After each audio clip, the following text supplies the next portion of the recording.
بسم اللہ الرحمن الرحیم۔ سب کہتے ہیں کہ بیٹیاں اللہ تعالیٰ کی رحمت ہوتی ہیں۔ مجھے بھی بیٹی کی بڑی چاہ تھی۔ جب اللہ تعالیٰ نے اوپر تلے 2 بیٹے دے دیے تو میں نے بیٹی کی دعائیں مانگنا شروع کر دی۔ اللہ تعالیٰ نے سنی اور دوسرے بیٹی کی پیدائش کے 4 برس بعد ایک ننھی پری کا تحفہ میری گود میں ڈال دیا۔ اس خوبصورت عنایت پر پھولی نہ سماتی تھی۔ بیٹی کی صورت دیکھی تو اتنا پیار آنکھوں میں امڈ آتا کہ وہ مجھے اپنے دونوں بیٹوں سے بھی زیادہ اہم لگنے لگتی۔ یہ ایک قدرتی بات ہے کہ بیٹیاں لڑکوں کی نسبت زیادہ نازک مزاج ہوتی ہیں، وہ حساس بھی ہوتی ہیں، تبھی ان کا زیادہ خیال رکھنا پڑتا ہے۔ ویسے بھی جو اولاد سب سے چھوٹی ہو وہ ماں باپ کا دل زیادہ لبھانے لگتی ہے۔ میری بیٹی درِ شہوار بہت منمونی سی تھی۔ وہ خوبصورت ہی نہیں، ذہین بھی بلا کی تھی۔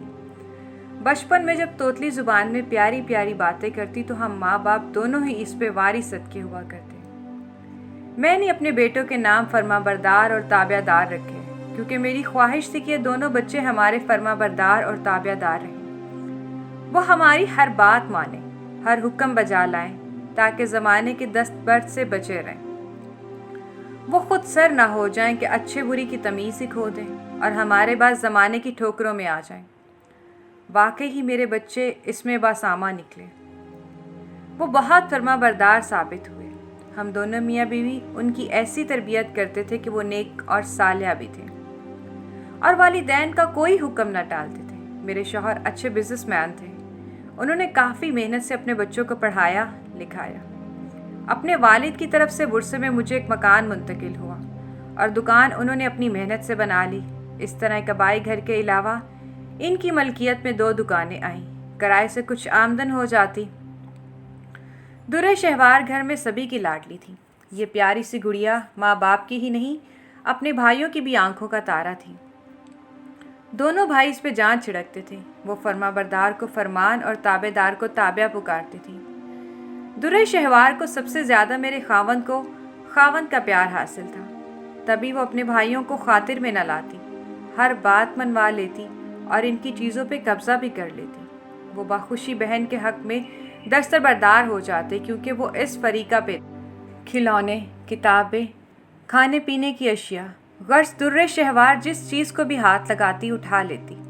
وہ اس کو نہ روکتے ٹوکتے۔ جب تک وہ چھوٹی تھی ہم بھی اسے نہیں روکتے تھے کہ نہ سمجھ ہے، بڑی ہوگی تو آپ ہی سمجھ آ جائے گی، لیکن ایسا نہ ہوا۔ بڑی ہوتی گئی تو وہ مزید جارحیت پسند ہو گئی۔ احساس ملکیت اس پہ کوٹ کر بھرا تھا۔ جس چیز پہ ہاتھ رکھ دیتی مجال ہے کوئی پھر اس سے وہ شے واپس لے سکتا۔ بڑے بھائی کا فاؤنٹن پین تھا یا چھوٹے کی کلائی کی گھڑی، اگر اسے پسند آ جاتی وہ اسے جھپٹ لیتی اور پھر حق ملکیت سے ہرگز دستبردار نہ ہوتی۔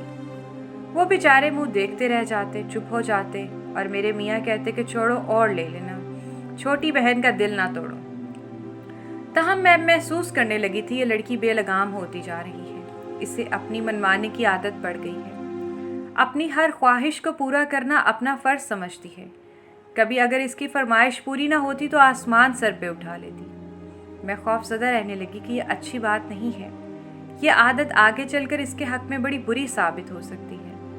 ماں باپ، بہن بھائی ہر قدم پہ اس کے ساتھ رعایت برتتے تھے، مگر زمانہ تو ایسا نہیں تھا، جبکہ حق ملکیت کو اس نے اپنی فطرت بنا لیا تھا۔ اس کی عمر 16 برس ہو گئی۔ میں درِ شہوار کو روکنے ٹوکنے لگی کہ اب تم بڑی ہو گئی ہو، اچھے برے کی تمیز کرنا سیکھو اور اس طرح بے لگام نہ ہوتی جاؤ کہ تمہاری خواہشات تمہیں کسی گڑھے میں گرا دیں، تب تمہیں ہی نہیں ہم سب کو تکلیف ہوگی۔ لیکن وہ میری بات نہ سنتی، ایک کان سے سنتی اور دوسرے سے نکال دیتی۔ اگر ڈانٹ ٹپٹ کرتی ہوں تو اس کے والد آڑے آ جاتے کہ کیا ہو گیا ہے تمہیں، کیوں بچی کے پیچھے پڑ گئی ہو، ابھی اس کی عمر ہی کیا ہے، وقت کے ساتھ ساتھ پختہ ذہن ہو جائے گا۔ میں کہتی کہ یہ بیٹی ہے اور بیٹیاں پرایا دھن ہوتی ہیں، اسے بھی تو پرائے گھر جانا ہے۔ آج اگر ہم درِ شہوار کو اچھا یا برا نہیں بتائیں گے تو کل کو یہ سسرال والوں کے ہاتھوں خوار ہوگی۔ مائیں بچوں کو اونچ نیچ سمجھاتی ہی ہیں، مجھے اسے سمجھانے دو، مگر وہ ہمیشہ مجھے غلط اور بیٹی کو صحیح کہتے رہے۔ ان کی شے پا کر وہ اور بھی دلیر اور شیر ہو جاتی تھی۔